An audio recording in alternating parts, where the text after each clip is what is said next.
constantly seeking information and is in a business that where he needs to access a lot of information and access it quickly. So I think when it comes to email, when it comes to that piece and to search, he's reasonable. I think he's pretty savvy. We did have an exchange last week where he, well, you know, a thing or two about instant messaging, but we were trying to use the Gmail chat feature, and that's still, I think we're still in the novice learning stages on that function. But I would say he does pretty well at it. He has potential. He could, if he focuses and commits himself. Let me just point out that with my grandson, I managed perfectly well on the instant messaging. I know something is more complicated with David. Okay, how old is your grandson? He's 9, I think. 9. What do you know? But he's been instant messaging since he was much younger. Stanley, your son knows what is Angry Birds. Do you know what is Angry Birds? I think that's your answer, Angry Birds. We were looking at some games last night on the iPhone too. So I got a long list of names, but we didn't succeed in teaching them all to me in the 10 minutes that we had this lesson. His 4-year-old grandson is quite an expert at it, so I'm sure we can teach him. David, aren't you disappointed that it seems that you can do pretty well being the governor of a central bank without knowing what is Angry Bird or Zynga, or isn't it disappointing? See, I feel like I would hope that everyone here is breathing a sigh of relief, because whereas if I'm wasting my time at Facebook on who knows what, you all can say who cares. If he's spending a lot of time on Angry Birds, you all might be a little bit worried. So.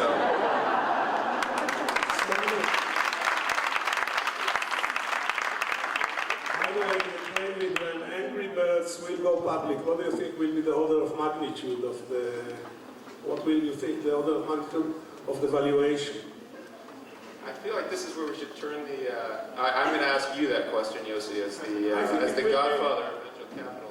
No, I think it will be at the billions, right? Let's say this is a reasonable assumption. Well, as long as we're jumping in, because I saw PopCap got bought for $1 billion today.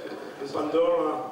So, PopCap, you know, they're just Yeah, so here we talk about real, so why not? I have no idea, though, to be honest. But it's real economy, real economy.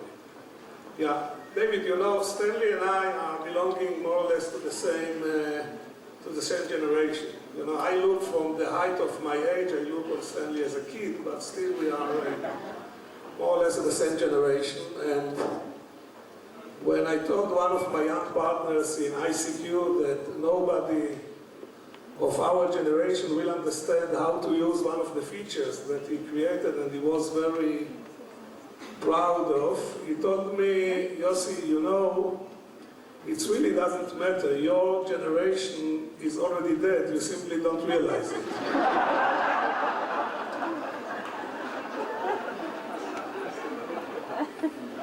What is your feeling about this kind of statement? My problem is that I work at a company where I'm that same generation.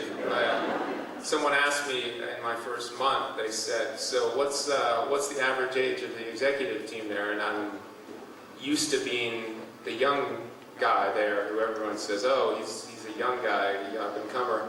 And I realized that I'm dragging the average age of the company way up when our CEO is now just turned 27. So I think people look at me and they say, my behaviors online and the things that I want to do is I'm too old, and that you've got to look to the teenagers and the 20-somethings to see what they're doing. So I know how you feel. Stanley, when you and I were young, we're still young, right? Mentally. You got that? Yeah. The seasoned age of executives were 45, 40, when people began to get real responsibility in corporations, you know, when they become incompetent in the professional side and they were promoted to be managers. So this was 45, let's say, give and take. Today you see that, what are the average age of your middle management, David, in Facebook? We we try not to have middle management at Facebook, but to the extent That's a good idea. there exists, probably typically in their 20s or 30s. 20 to 30. So, Stan, how do you see that when our world is moving to the hands of 20, 30s years old guys? Well, I mean, there's a particular part of the economy where entrepreneurship, imagination, invention are the critical factors. And it was interesting that Google for a while thought they had to bring in Eric Schmidt, who was an experienced manager, to run the company, despite the brilliance of the guys who founded the company. So you can, if you have somebody truly exceptional, like Mark Zuckerberg, he is able also to run the company. The COO is, I wouldn't say she's old, but she's older. And David is older. They're still not at the age of veterans, but there are things in which experience counts for a lot, because the things that come up. I'm thinking, for instance, of running an organization like ours, which every now and then has to deal with a crisis. There's unfortunately nothing like experience for dealing with it. My first crisis was the Mexican crisis of 1994. I thought the world was coming to an end. Here was this country which had been proclaimed to be the wave of the future, doing everything right, and one morning, boom, it's lying on the floor in a mess. And I thought, this is absolutely going to ruin Latin America and everything. My boss, who'd been through 15 of these crises, was quite calm, quite cheerful. And 6 months later, the problem had been dealt with. You have to learn those things through actually having to deal with them. You have to learn there are stages of going through this. So I try to convince myself that people my age actually, and even your age, Yossi, have something to contribute. And I think while we're handing out compliments and asking you to react, you might want to take note of the fact that you have here a 68-year-old who runs with the 22-year-olds extremely successfully, who knows what's happening in almost every high-tech company around the world.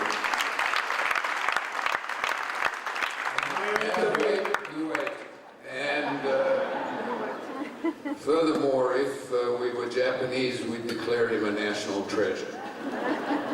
Thank you very much. I will invite you to the next conference also.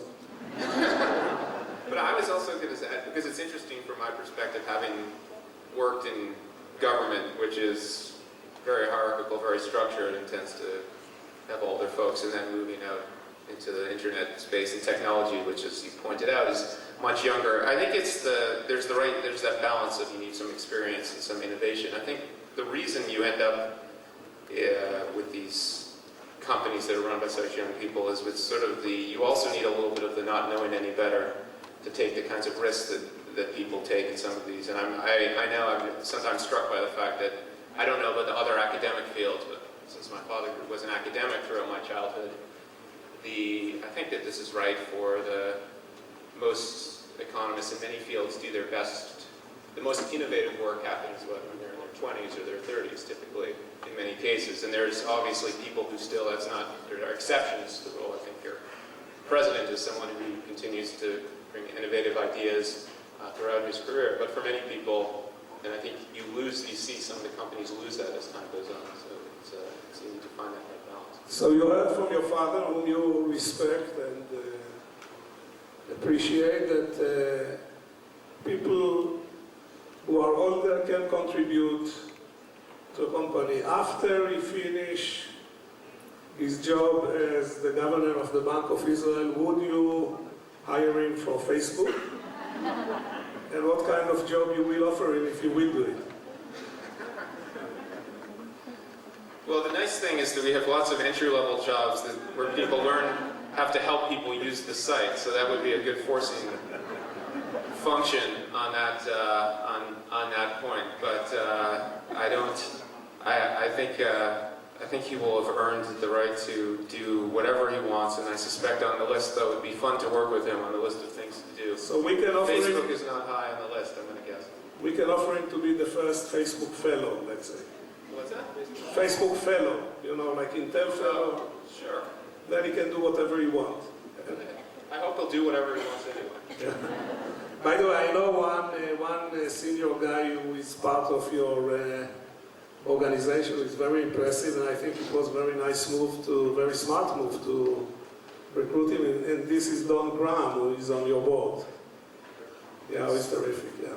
Yeah. Speaking of that balance, I think the reason that Mark brought him on the board was to get that experience, knowing that that was not something he was bringing to the table himself.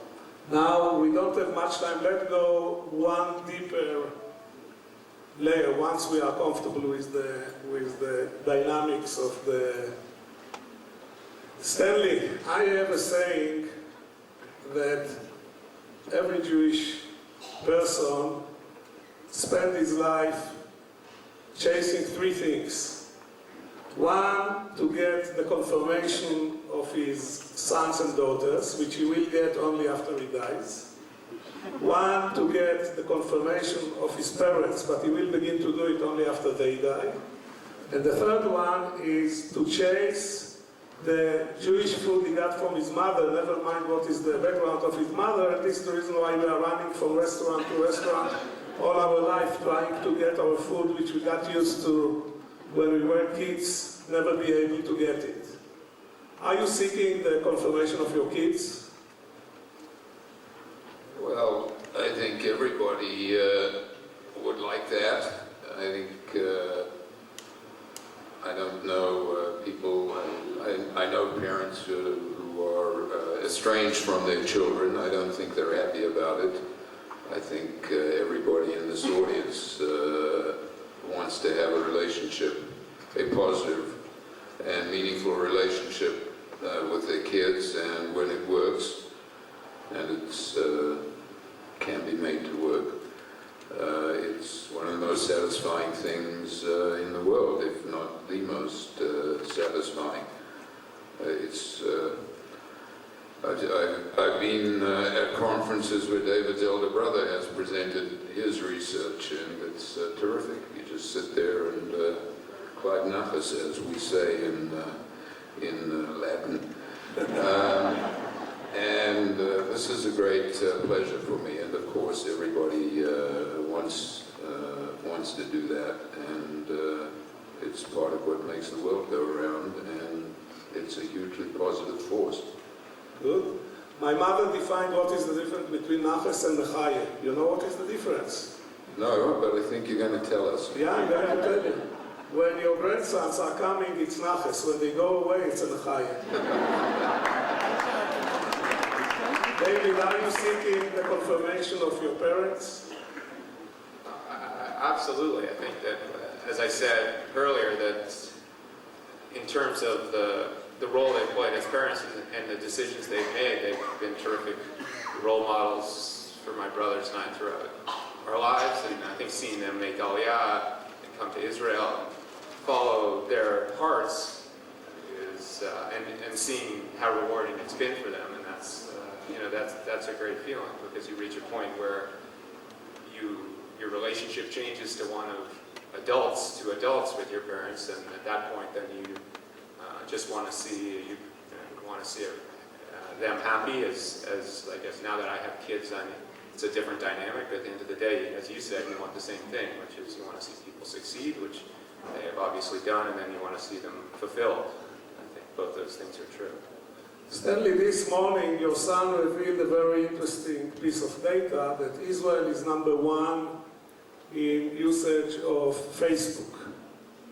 Now, what he didn't tell you, Stanley, is that a lot of Facebook usage is done at the workplace on account of doing a productive job. So actually your son is contributing to reduce the productivity of the work. You are so keen about the Israeli economy. How do you look at this phenomenon? The truth is that in the Bank of Israel, for security reasons, it's very hard for people to connect to the internet. But what about the rest of the economy? Well, there is that as well. I assume other companies take precautions, and actually there is a very large part of the Israeli economy that is very highly productive, as you know, and if they need to take 10 minutes off to do something in the middle of the day, it doesn't seem to interfere too much with their productivity. So David, you see now what is the main obstruction to the growth of Facebook usage in Israel. It's your father. Yeah, this is a characteristic we see in large companies and governments around the world. But what I think every one of you know is that every one of those employees have one of these too. So I don't think at the end of the day the blocking of the Facebook on the computer doesn't always stop the employees. So which is a factor which I guess the security team can worry about and we will be happy about. Can you show it to Stanley? Stanley, do you recognize what he... I recognize it because David gave one to his mother. Good. Stanley and David, you were great. We could have continued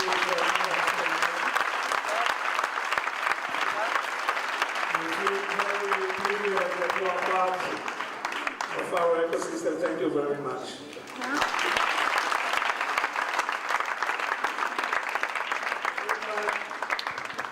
I would like to invite to the stage Chaim and Yosef Sider.